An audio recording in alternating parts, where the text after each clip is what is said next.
Alif salati million salami ala rasulil amini Muhammadu Rasulullah Allah alifu salati alifu salami ala rasulil amini Muhammadu Rasulullah sallallahu alayhi wa sallam. Wasalal kawani wa tafi dhikral yakani warmi bil baydil izani waslah ma tumadinani wal malahi wal magani bikirani awba alifu salati alifu salami Rasulil amini Annabi Muhammad Rasulullah sallallahu alayhi wa sallam. Mukhtar al-Baraya, jazakumullahu khairan. MashaAllah. So now we will listen to our dear Doctor. أعوذ بالله من الشيطان الرجيم. بسم الله الرحمن الرحيم. اللهم لك الحمد حمدا دائما بك ولك الحمد حمدا خالدا خلودك ولك الحمد حمدا لا يريد قائله إلا رضاك ولك الحمد بالقرآن ولك الحمد بما هديتنا ولك الحمد بما سترتنا يا ربنا لك الحمد كما ينبغي لجلال وجهك وعظيم سلطانك ثم الصلاة والسلام على سيدنا ونبينا محمد وعلى آله وأصحابه ومن نهج منهجهم إلى يوم الدين. الله أكبر الله أكبر الله أكبر. بسم الله على أنفسنا وديننا. بسم الله على أهلنا وأموالنا. بسم الله على كل شيء أعطانا ربنا. بسم الله خير الأسماء. بسم الله رب الأرض والسماء. بسم الله الذي لا يضر مع اسمه داء. بسم الله افتتحنا وعلى الله توكلنا. الله ربنا لا نشرك به أحدا. نسألك اللهم خيرك من خيرك الذي لا يطيع غيرك عز جارك وجل ثناؤك ولا إله إلا أنت. اجعلنا في عياذك وجوارك من كل سوء ومن الشيطان الرجيم. السلام عليكم ورحمة الله وبركاته.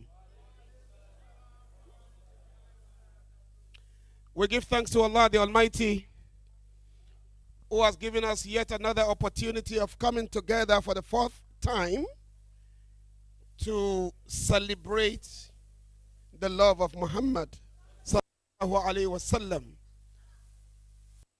Inasmuch as I will stand on the already established process, permit me to salute the lovers of Muhammad who are gathered here today, starting from the first love of the Prophet, Sheikh Ahmad Mukhtar himself, Adam Alayata wa Dawlata. Beloved brothers and sisters in Islam, we have in our midst great lovers of Muhammad. I can see my big brother, Sheikh Musliuddin Abiodun Kalejayi here. My brother, my namesake, Sheikh Saeed Salman. And Brother Ridwan has just taken his leave. May Almighty Allah lead him safely to Ilori. Beloved brothers and sisters in Islam, our topic today attracts multiple epistemological orientations. When Brother Saeed Salman was talking, he gave us a very practical approach to the topic. And when Brother Ridwan approached it, he gave it a legal and anthropological approach. I am going to be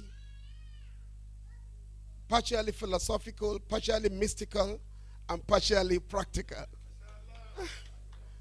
Because the personality of the Prophet ﷺ is too complex. And let me just begin by appreciating the Al Huda Global Family as this yearly spiritual capsules of who Muhammad is and what Muhammad is, sallallahu alaihi wasallam. They have continuously showed us that the personality of the Prophet sallam is one inexhaustible ocean of multiple realities, and we cannot exhaust it. We will continue to explore it from different dimensions. For example, the theme of this conference this year came as a surprise, but it wasn't a shock. It was a surprise. Rasulullah min anfusikum, a prophet or a messenger from among yourself. So many things assailed my mind, and I smiled when Ustaz Abdul Wahid got in touch with me. I said, this is the topic, and all of you are going to address it.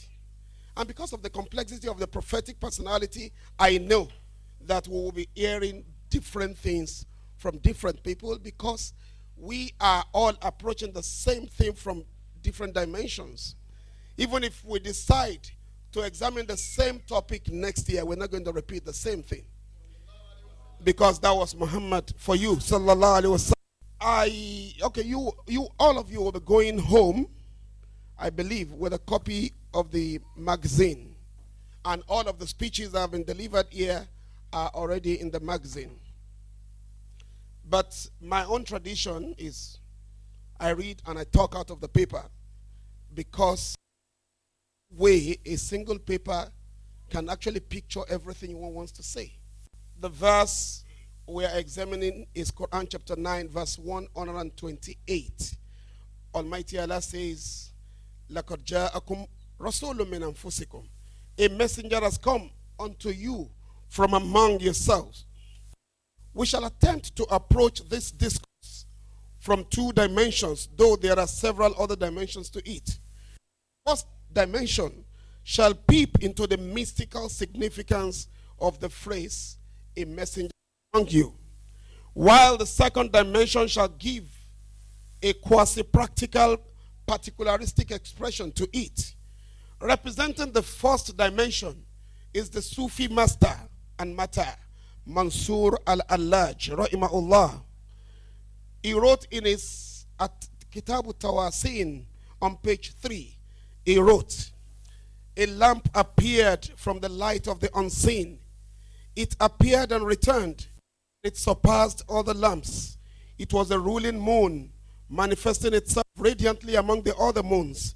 It was a star whose astrological house is in the Empyrean. Allah named him unlettered in view of the concentration of his aspiration, and also consecrated because of the majesty of his blessings, and Makkan because of his residence in his vicinity. He expanded his breast and raised his power, lifted from him the burden that had weighed down thy back, and he imposed his authority. As Allah made his Badr, that is the full moon, so his full moon rose from the cloud of Yamama, and his sun arose on the side of Tihama, that is Mecca, and his lamp shone from the source of all divine munificence. He did not report about anything except according to his inner vision. And he did not order the following of his example except according to the truth of his conduct. He was in the presence of Allah. Then he brought oaths to his presence. He saw. Then he related what he was. He was sent for thee as a guide. So he defined the limits of conduct. No one is capable of discerning its true significance except the sincere the truth, since he confirmed his validity, then accompanied him so that there will not remain any disparity between them. No Gnostic ever knew him who was not ignorant of his true quality. His quality is made clear to those whom Allah undertakes to disclose it, those to whom we have given the book and recognize the Son, even though a party of them concealed the truth, and that wittingly. The lights of prophecy ensued from his light, and his light appeared from the light of mystery. Among the lights is none more luminous, more manifest than the ancient, than the light of the master of generosity, Muhammad al-Mustafa. His aspiration preceded all aspirations. His existence preceded non-existence. His name preceded the pen because it existed before it. There was never on the horizon, beyond the horizon, nor below the horizons, anyone more graceful, nobler, wiser, more just, kinder, more God-fearing, or more sympathetic than the owner of. His title is Master of Creation. His name is Ahmad, and his attribute is Muhammad. His command is more certain, his essence is more excellent, and his attribute is more glorious, and his aspiration is unique. Oh marvel, what is more manifest, more visible, better, more famous, more luminous, more powerful, more discerning than he? He is and was known before created things and existences and beings. He was and still is remembered before and after and before qualities. His substance is completely light. His speech is neither of the east nor of the west. His genealogy is patriarchal. His mission is communication. He has the title of the unlettered. The eyes were opened by his signs. Secrets and selves perceived his being. It was Allah who made him articulate by his word. In proof, confirm him. It was Allah who sent for thee. He is the proof and the proven. It is he who quenches the thirst of the vehemently thirsty. He who brings the word that is not touched by what touches it, nor phrased by the tongue, nor made. It is united to Allah without separation, and it surpasses the conceivable. It is he who announces the end, and the ends, and the ends of the end. The Tawasin al-Allaj, the tossing of the lamp. That is page 3 of the Kitab al-Tawasin. In this line, al-Allaj reflects on the essential Muhammad sallallahu alaihi wasallam as the quintessential divine light of Allah, the light supernal. For him, the Holy Prophet sallallahu alaihi wasallam was a messenger from among mankind, but a light before, among, and after them. He did not see the Prophet sallallahu alaihi wasallam as just a human being, though he was. Saw beyond the human essence, he saw him as the theophanic manifestation of the divine, which indeed he was. To him, the Prophet ﷺ was both human and meta-human. His nature was beyond the reach of all humans without any exception. It is worthy of note that Al-Allaj was just fantasizing about the personality of the Prophet ﷺ. Strands of this view had existed for centuries among Muslims who have always viewed the Prophet ﷺ as a messenger whose spiritual and cosmic role are the most important aspects of his career. Muslims in all centuries have consistently held that far from being viewed as a mere postman who brought a message from Allah, the Prophet ﷺ was the primordial light through which Allah created the entire cosmos. Allah indeed addressed him in a sacred Ulaka lama khalaqtul aflak, why not because of you have created the universe. This is the main thrust mystical circle referred to as al-Aqiqatul Muhammadiyya, the Muhammadan reality or the Muhammadan essence, which became a major theme that defines a spiritual preeminence as the seal of prophets. This makes the Prophet ﷺ the main subject of a dialectic prophetology, which was later developed by the Sufis because of his spiritual stature as a human being of perfect beauty, unimaginable tenderness of spirit, immune from sin, and gifted with unprecedented love of humanity.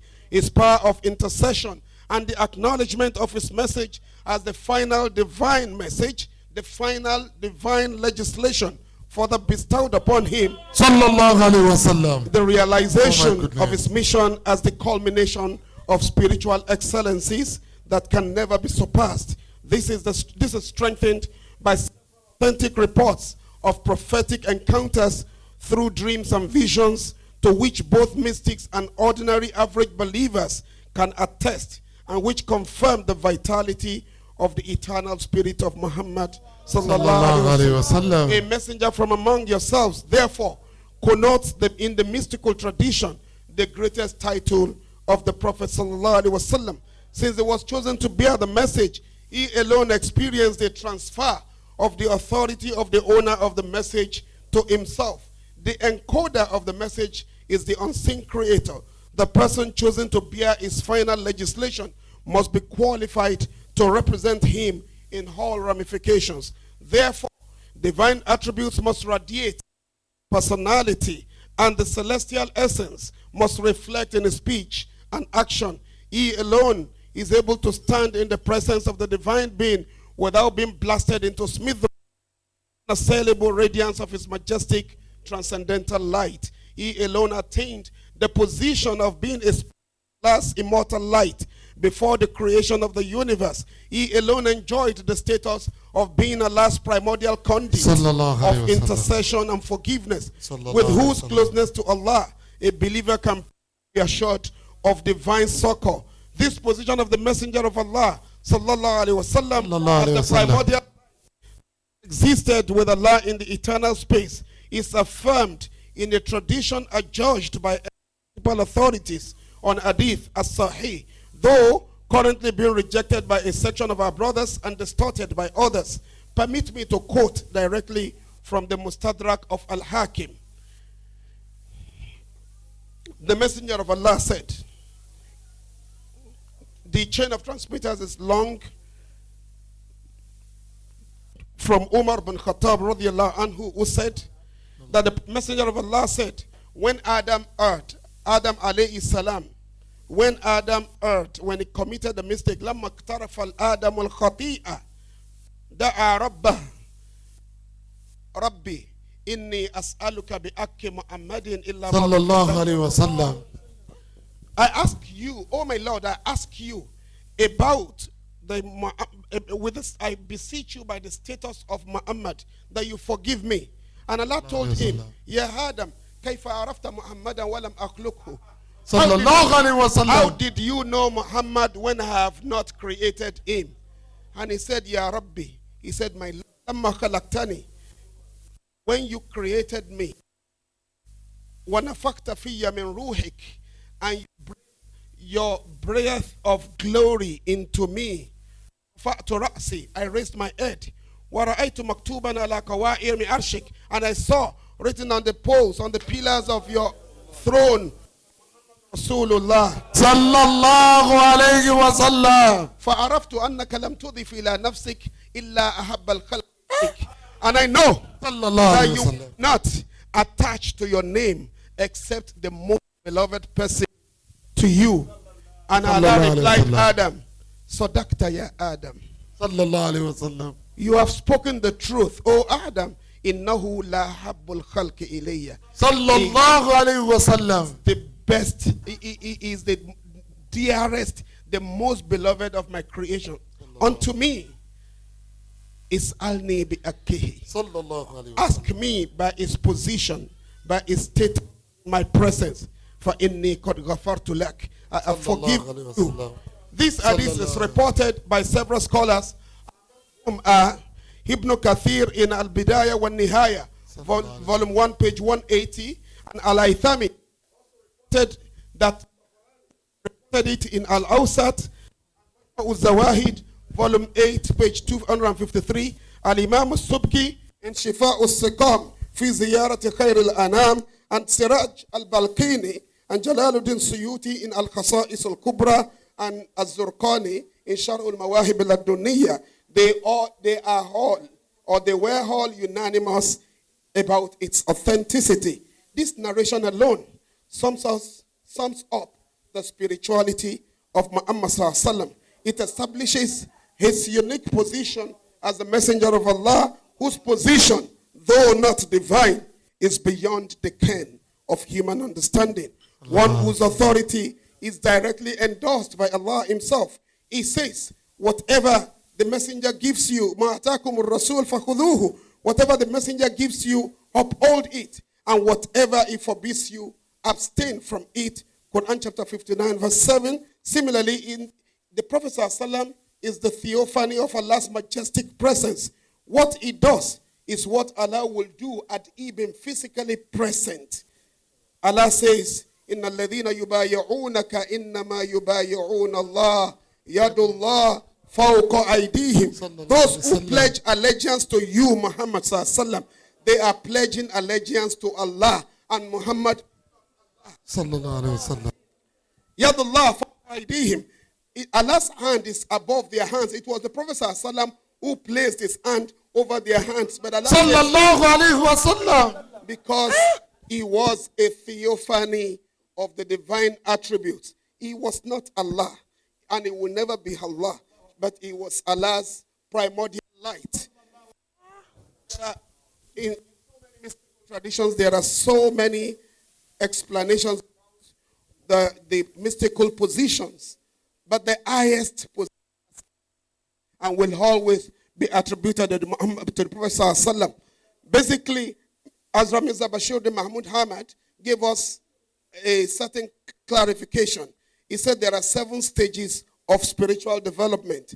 At the first stage, man is likened to a stone. The stone, is a lifeless object. Whatever you do to it, it doesn't know you're doing anything. The second stage is when man becomes like a lamp and like a plant. A plant can swerve to the right, to the left, to the front, or to the back, but it doesn't change its position. It doesn't move away. There are some people, when you preach to them, when you invite them to do that which is right, they can start weeping, they can start shaking their heads, but they will not move. The third level is when man becomes like an animal, like a goat, like a sheep, that only moves when food is around. So there are some people like that. Just about 3 months ago, we were in Port Harcourt for Dawah, and we discussed with some brothers. We said so many things. I actually thought they were interested until one of them said, okay, upon all this thing you come to talk, how much you go come pay me if I accept it? So at that level, man operates only for food. He will respond to you. He will follow you. He will embrace Islam. He will do what is right as long as you continue to feed him. The moment that feeding stops, that faith ends. At the fourth category, and that is where most of us are, and that is when man in a spiritual, like a toddler, like a child just learning to walk. When a child is walking, a toddler is walking, he strikes his leg against something, he falls down, weeps, stands up again, continues walking, stops, falls down, rises again. There are some at that level. That's most people on earth. That's where we are. We continue doing what is right. We commit mistakes. We commit sins. We weep forgiveness. We stand up again, continue, fall again, until the end of time. We continue at that level. Allah will now compare the moments you are falling and the moments you have kept yourself on the track. At the fifth level, that is where the class of people to whom we refer as the saints, the awliya, that is their level. When man in a spiritual growth is like a full-grown, like a youth that is strong, that can jump to the right, to the left, to the front on the spiritual path. He has the wherewithal, all that which is right, and he does it. But it offers a huge calamity. When a youth is hit by a train or a moving car, he may fall. And that is what Sheikh Abdul Qadir Jilani, rahimahullah, referred to in Futu'ul Ghaib when he was talking about spiritual growth. However much you think you are on this path, the only thing that can prevent you from falling from the spiritual ladder is to continue to cling to the teachings of Muhammad sallallahu alaihi wasallam. He said when he practiced spirituality to that level, Sufis generally call the state of fana. He said that is the state of divine annihilation, when man becomes totally effaced in the love of God. When man becomes totally effaced in the love of Allah. He said somebody appeared to him in a dream. Somebody appeared to him in a dream, in a vision, and said, Abdul Qadir, Habshir, rejoice. Allah has absolved you of all the responsibilities of Sharia. You no longer need to observe Salah. He said, I wanted to rejoice. Then I remembered that Allah did not excuse Muhammad. Who am I? He said, فَتَيَقَّنْتُ أَنَّهُ شَيْطَانٌ. Instantly, I became sure, I became certain. The person who appeared as a scepter of light was none but shaitan. فَتَعَوَّذْتُ. And I said, أَعُوذُ بِاللَّهِ مِنَ الشَّيْطَانِ الرَّجِيمِ. And the person changed into darkness. And he said, Oh, Abdul Qadir, how were you able to discover me? It was at this point that I destroyed some here for you. So, that's why he said, وَكُلُّ وَلِي عَلَى قَدَمٍ فَإِنِّي قَدَمٍ النَّبِي بَدْرِ الْكَمَالِ. So every wali should be at the feet of someone. I'm at the feet of sallallahu alayhi wasallam. And that is what keeps you good. Whatever spiritual experience you think you have should always be placed side by side with the prophetic experience. In what way or to what extent does it agree with the prophetic teachings?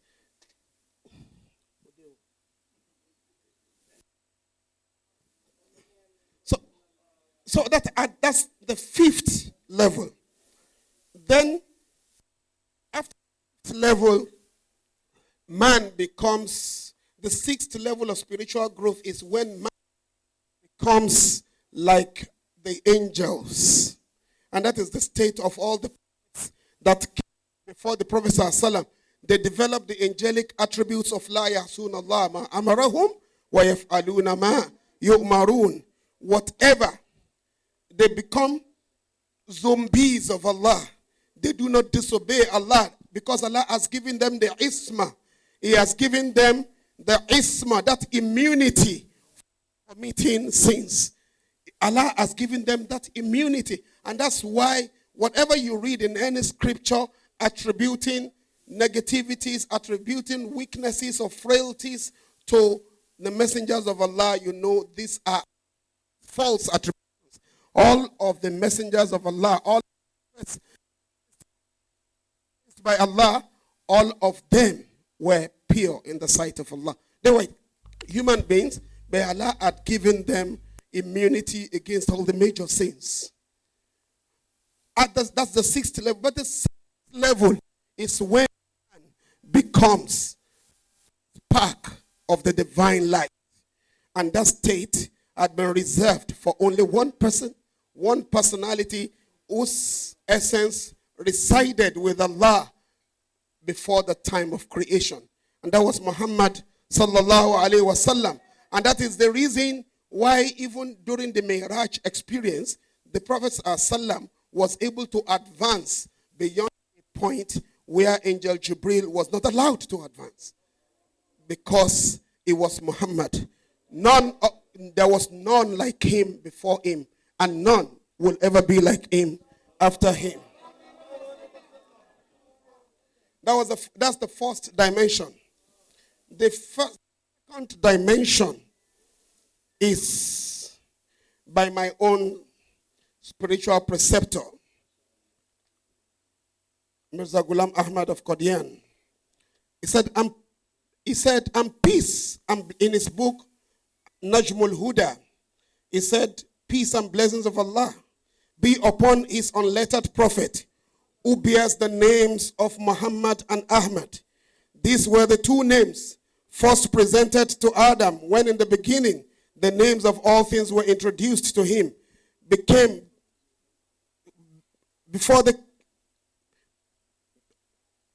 they conveyed the ulterior purpose of the creation of the world, and thus held with Allah the highest and the noblest place.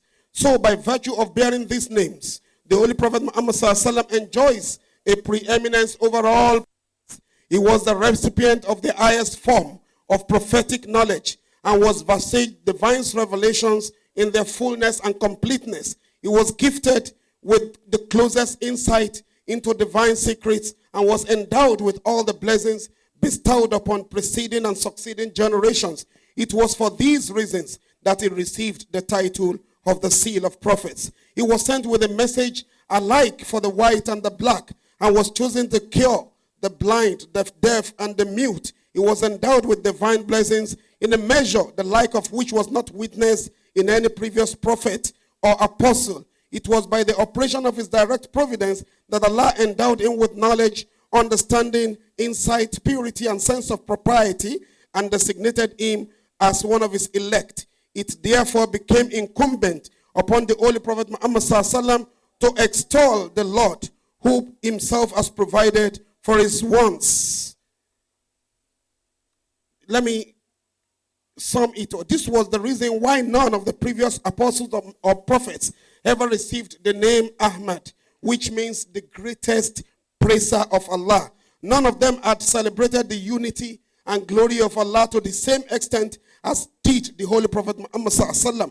For human hand had a share in the blessings they enjoyed, and unlike the Prophet SAW, they had not been bestowed with the spiritual gifts directly from Allah, nor did he become the immediate dispenser of their affairs or help them in their difficulties by his direct intervention. The position of Muhammad SAW as a messenger from among you is such that as a messenger of Allah, not just a conduit transferring the message of Allah to mankind. His personality represents the essence of life. And Allah has given him two names in the Quran.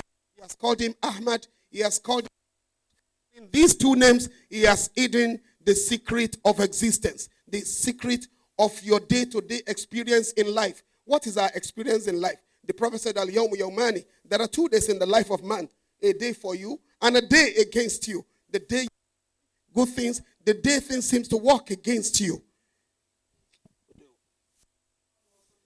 The day things seem to work against you. These are the two experiences you have, positive and negative. And Allah has given the Prophet ﷺ these two names, Ahmad, the greatest praiser, Muhammad, the most praised one, the most praiseworthy personality in history. And the Prophet ﷺ's life was also divided into two, the Meccan episode, the Medina episode. When he was in Mecca, he was a target of ridicule, a target of persecution. He was subdued. He was oppressed. He was persecuted. So, despite all this, he continued to praise Allah because he was Ahmad. So, he continued to praise Allah. When he was not comfortable, he persisted in praising Allah until Allah knew. Allah considered to have reached a certain level when he was qualified to be praised, and he was asked to move to Medina. And the man who was humiliated in Mecca became the prince of Medina. Sallallahu alayhi wa So, and the sallam. attributes of Muhammad came out there. So in your own experience in life, continue to praise. Be an Ahmad. Be an Ahmad in your conduct, in your attitude to everything happening around you. So that one day, so that Allah will consider you worthy of becoming a Muhammad. A messenger from among yourselves at this level adopts a spirit. It refers to the issue of historicity of the Prophet's personality. This is because a personality who has the responsibility of leading men to Allah must fulfill certain conditions as a guarantee of his message's acceptability. The first and foremost is the test of historicity. Historicity here means that the accounts of the life and character of any man be verifiable from reputable sources and historical chronicles. A messenger from among yourselves, therefore, implies that this person claiming to be from Allah is well known to you because he is from among you. You are familiar with his background, social and moral antecedents, and personal disposition. If he is a fraudster, you can attest to it. It challenges the early Arabs to reflect upon their experience of the Prophet's life and attitude and their knowledge of his way of life and his idiosyncrasies in the pre-prophetic years. If he had been a fraudster, if he had been an untruthful person, they would have just told him, we knew you now. We knew you. Were we not doing this together? Were you the person who did that at so and so time? And that is the reason why the Prophet ﷺ himself told them, لَقَدْ لَبِثْتُ فِيكُمْ عُمْرًا مِنْ قَبْلِ. Before this message, I had lived among you. If you doubt the authenticity of what I'm saying now, you should at least remember that I have never even for once played with falsehood. The Prophet ﷺ was asked to remind doubters of his truthfulness, that if it was not the will of Allah, he would not have been raised. And if they could not dispel their doubts about his message, they should call to account the fact that he had spent a certain period of time among them, and they should use that experience as a yardstick to measure the veracity. They obviously knew that his life among them was flawless because he was a man among them. They affirmed that he was the most morally upright person among them because he was a messenger from among them. They confessed he was the kindest among them because he was a messenger from among them. They acknowledged the fact that he was the most trustworthy among them because he was a messenger from among them. They knew that they could not attribute to him any act of shamelessness, wickedness, or immorality because he was a messenger from among them, and because he had lived a period of life among them to which they could refer their doubts and pessimism. Nobody doubted the historicity of the Holy Prophet ﷺ because his tribe, clan, lineage were all known, and today descendants are still striving in various lands and climes, all with authentic family trees connecting them to the Prophet's bloodline, either through Hassan or Hussein Rosulullah and Huma. They are known as Sharifs in the Middle East and in North and West Africa, and as Sayyid in Iran, Afghanistan, and the Indo-Pakistan subcontinent. The historicity of a prophet is intended to proclaim to the world missioned messenger is not a character from a bedtime fable or a fabrication from folklore or pious legends, and neither is he a myth concocted to inspire men through creative imagination. It is absolutely essential that his accounts be chronicled with precision as a model of virtuous conduct which exemplify the teachings in the scripture he has. It is pertinent to assert here that the essence, lots of Allah in his infinite wisdom knows this, and because of his love of humanity, he gave them the manual.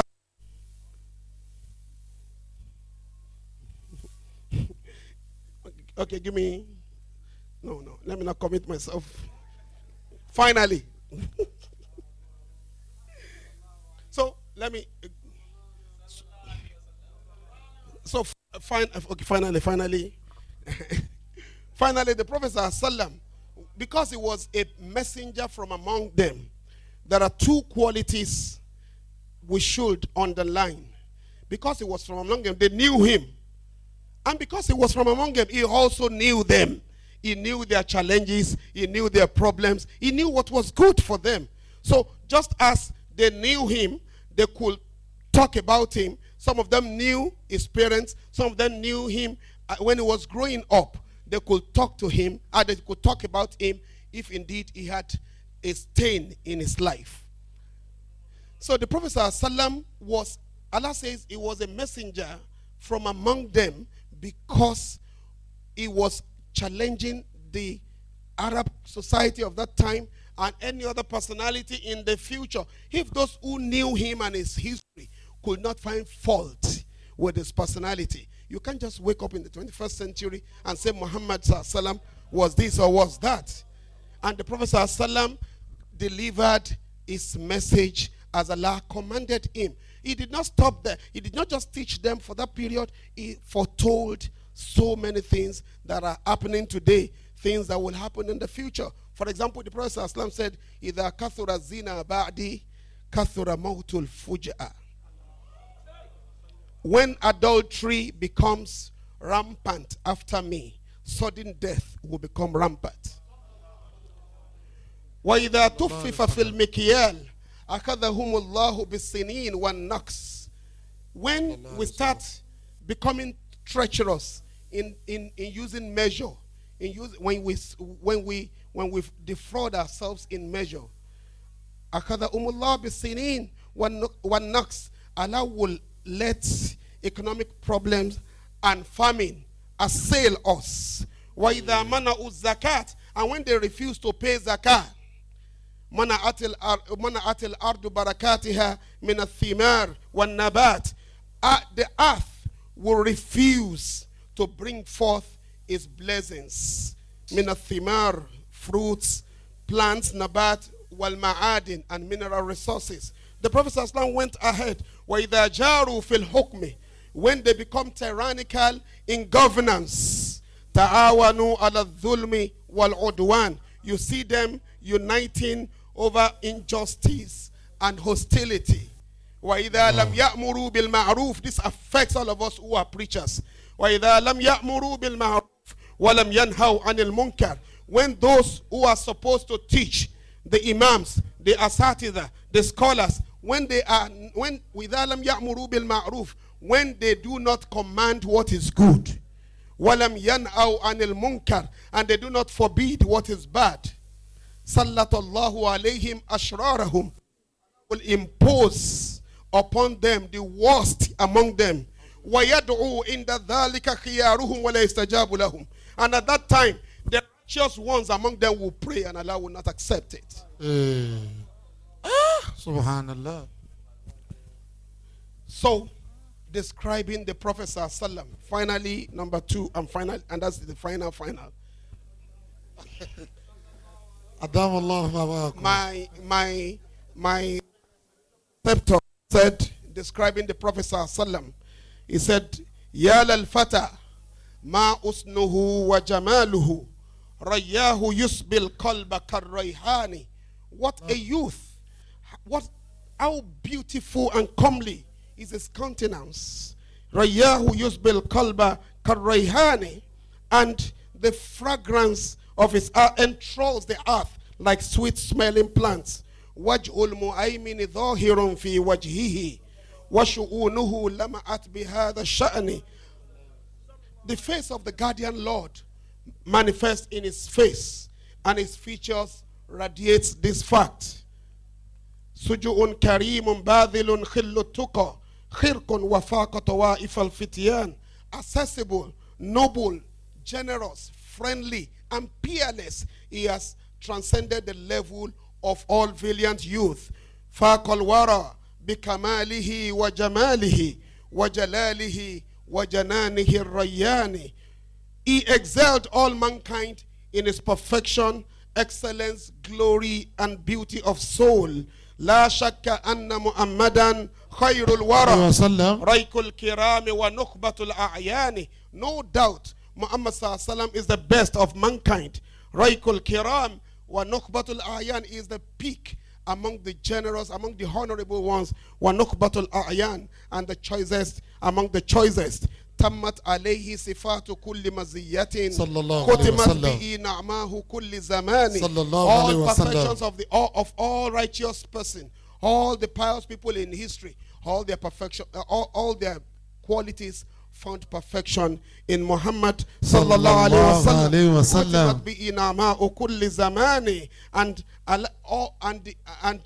the glory of all times was culminated in his personality. Wallahi inna Muhammadan karidafatin wa bi'il wusulu bi suddati sultani. I call Allah to witness, Muhammad is like a vicegerent of Allah, who he was. Wa bi'il wusulu bi suddati sultani. And it's through him that you can attain the divine threshold. وخير كل مقرب متقدم والفضل بالخيرات لا بزمان. He is the best of all those who attained nearness to Allah, before him. The superiority is in his virtues, not in time or age. فَالطَّلُّ قَدْ يَبْدُو أَمَامَ الْوَابِلِ فَالطَّلُّ طَلٌّ لَيْسَ كَالتَّهْتَانِ. The drizzle has appeared before the heavy downpour. فَالطَّلُّ طَلُّ, but drizzle is drizzle. لَيْسَ كَالتَّهْتَانِ. It can never be compared to a continuous rainfall. هُوَ جَنَّةٌ إِنِّي هَرَى أَثْمَارَهُ وقطوفه قد ذللت لجناني يا رب صل على نبيك دائما في هذه الدنيا وبعث ثاني. Ladies and gentlemen, beloved brothers and sisters in Islam, the Christians said that Hazrat Isa alayhi salatu wasalam is reported to have said in the Bible, have yet many things to say unto you, but ye cannot bear them now. سبحان ربك رب العزة صلى الله عليه وسلم. وسلام على المرسلين والحمد لله رب العالمين. يا ربنا Doctor, you haven't done the last part of your job. صلى الله عليه وسلم. صلى الله عليه وسلم. صلى الله عليه وسلم. صلى الله عليه وسلم. جزاكم الله خيرا.